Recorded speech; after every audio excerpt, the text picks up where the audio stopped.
Wowza. Thank you, John, and the music team. I am a unique expression of the Spirit. Good morning. Welcome to our celebration service.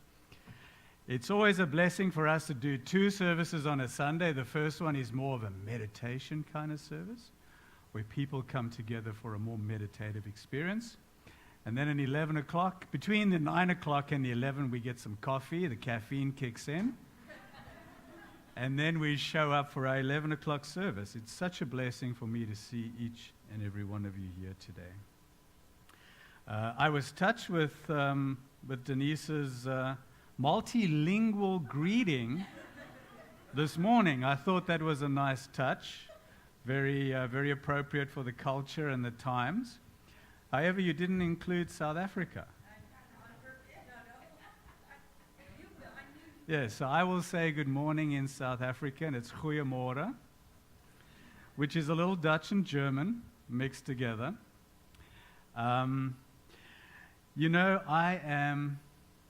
This is the second Sunday in a row now where I am wishing you did not read the bulletin.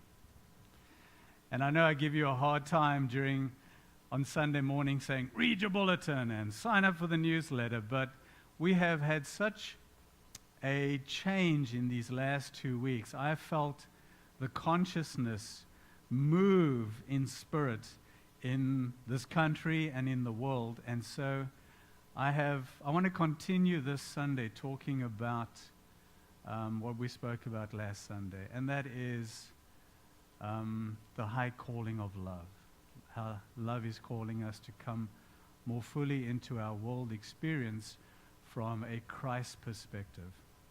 And so although the title and topic of my talk today, being responsible, has not changed, I have been inspired to change the content and to bring us around one more time to consider how the power of will invites us, the power of divine will invites us to be more responsible and response-able for love and peace in our hearts, love and peace in our homes, love and peace in our world. And that we are encouraged, we are inspired to be aspirational, to be advocates and activists for love and peace, wherever we find ourselves. Is it NFL? Is it football season yet? It is? Right? So you want to get this done so we can get out of here and turn on the telly? No? Does Tampa have a football team?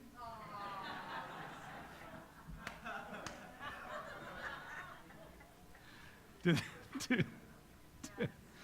they play in the NFL? I'm just kidding. Of course you do. It's what's it called? The Pirates. The Buccaneers. I see that big flag on Martin Luther King every time I go down to Panera Bread. It's quite an amazing flag, that, isn't it? Yeah. And it's always flying. Have you noticed that? Is there a wind that I don't see? Yeah. Flag is always flying. I just wanted to share something quickly with you before we get into our message today. Have you ever considered why American football is called football? There's not a lot of foot in the ball in football, is there? You never thought about that. Have you heard of the game rugby? Yes. So in South Africa and in England and in the British Commonwealth, we play a game called rugby football, right? Rugby football.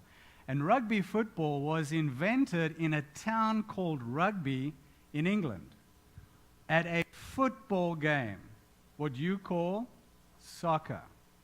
So in this town, many hundreds of years ago, they were playing a soccer game, a football game in England, and somebody picked up the ball and started running with it. And so the game rugby football was created, which was the game of carrying the ball and doing some kicking. And the British brought that game to the Americas when they came here. And you guys, being the Americans that you are, You're like, who wants to play a game that the British gives us? So you invented the forward pass. And the fly half became the quarterback. And you invented American football. Do you get it? So these sports all have their origin in the British game of football, which you call soccer. And that's why it's still called American football, rugby football, but it has its origin in football. And in closing, just go and love your neighbor. Let's have a song. Okay, so last week we talked about love. We talked about the things that had happened at Charlottesville, and of course this week we've had some more additions to that. And those of you that know me now, I've been here for almost a year, I don't do politics. I don't do politics privately, and I certainly don't do politics from the podium. And so we have to recognize that our world is made up of people that follow different ideas and philosophies. And the thing that we need to focus on is not what separates us, not what allows us to distinguish the differences between us, but to find that thing and those things that unite us, that remind us that our source, our divine source, is common and it is good. And this is love. This is the power of love. The power of love is the ability to desire and attract and to come into union and harmony, first with God, with yourself, and with each other. And last week we decided that the power of love in our hearts, the power of love in our hearts would open... What just happened? I think my medication just kicked in. The power of love in the heart,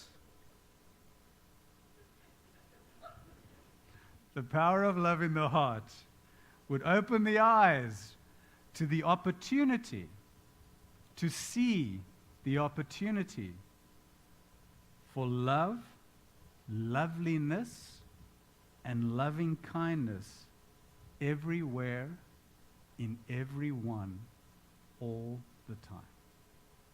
That love in the heart would open our eyes to see the opportunity for love and loveliness and loving kindness everywhere, in everyone, all the time.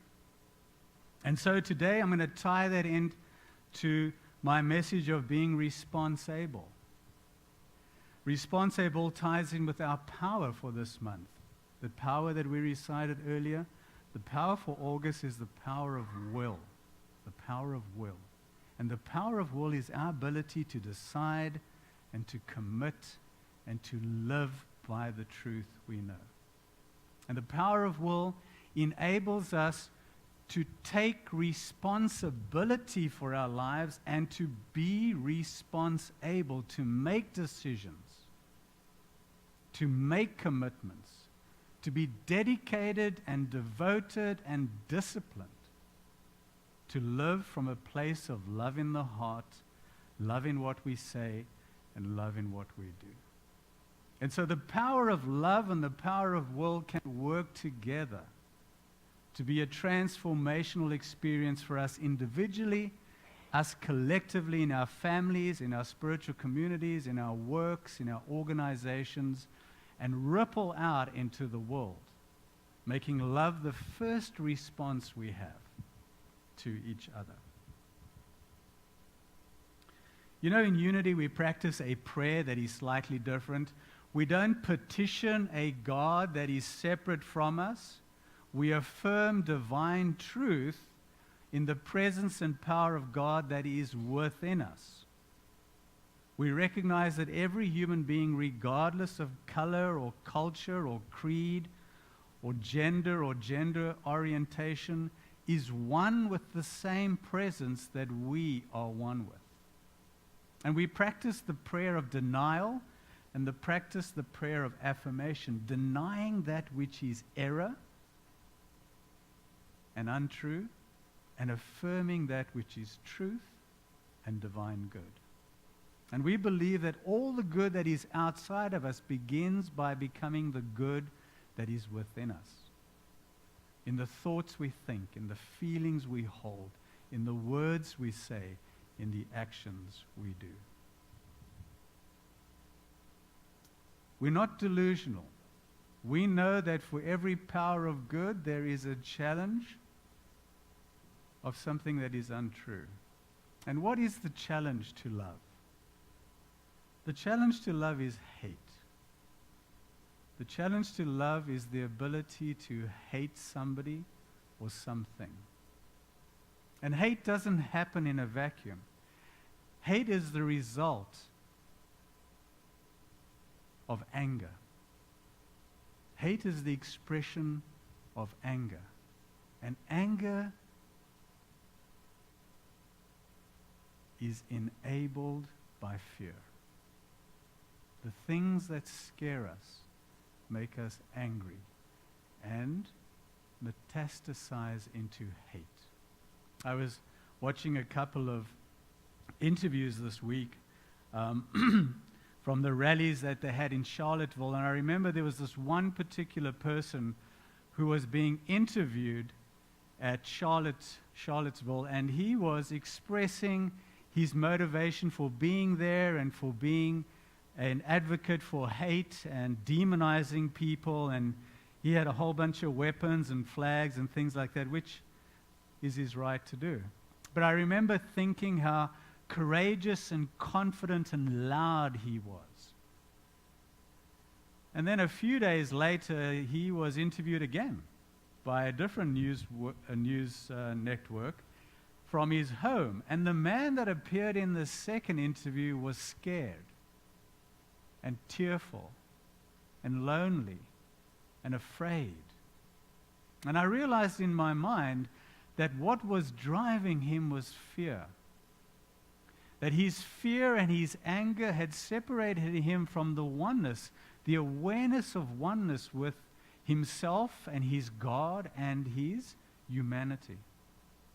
And he was able to hate other human beings and to want to wish them ill because he didn't see them as being one with him. And I was amazed at the two human beings this one person showed up to be in these two interviews. And fear will do that to us. His fear was that things were taken away from him, that he was losing his place in the world, that he had some heritage that was uniquely his, and that other people that looked and sounded different to him were taking that away from him. And from that fear, he became angry. And from that anger, he was acting out hate. And you see, the remedy to all of this is love.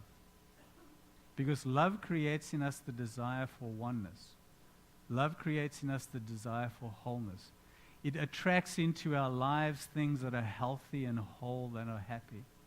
Love brings us into union and harmony with God, ourselves, and each other.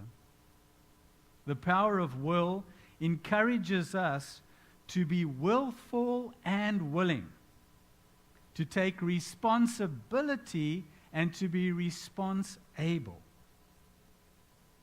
for the divine truth in our hearts and the divine truth waiting to come into manifestation in our lives. We have within each one of us the image and likeness of God, and we call that image and likeness the Christ. And as we center ourselves in this image and likeness, we become more like it. It is a transforming presence and power. We make sure that our thoughts and our feelings and our words and our actions are aligned with Christ's love and Christ's peace. Christ shows up in us.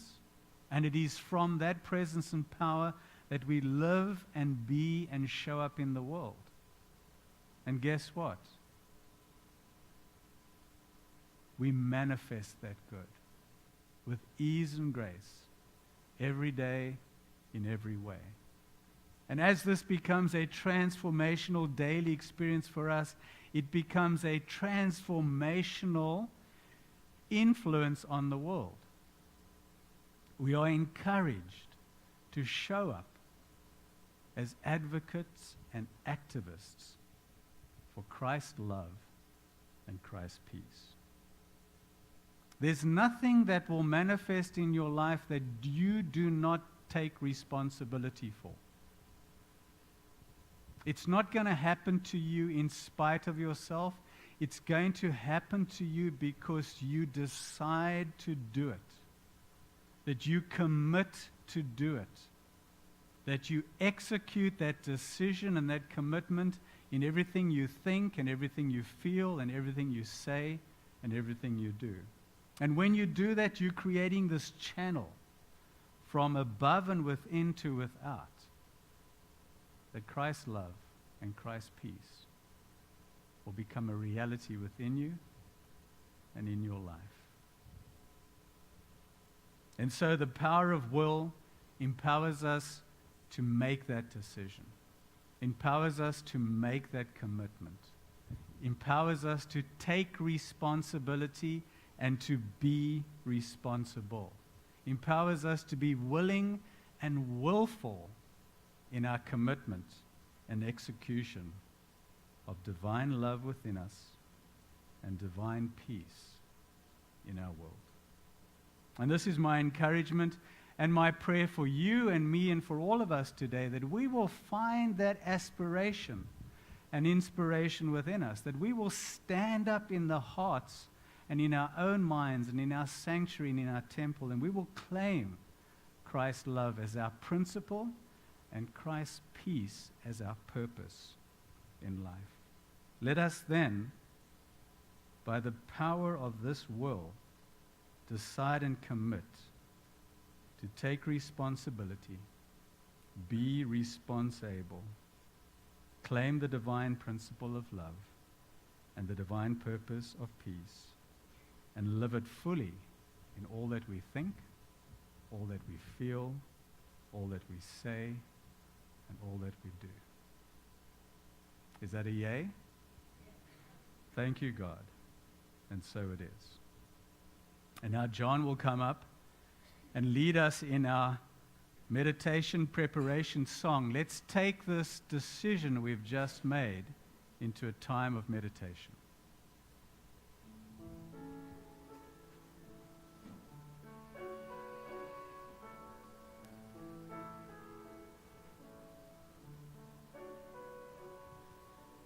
In this very room, there's quite enough love for one like me.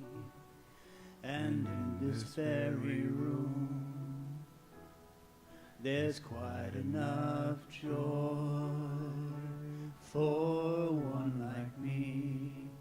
And there's quite enough hope and quite enough power to chase away any gloom, to spirit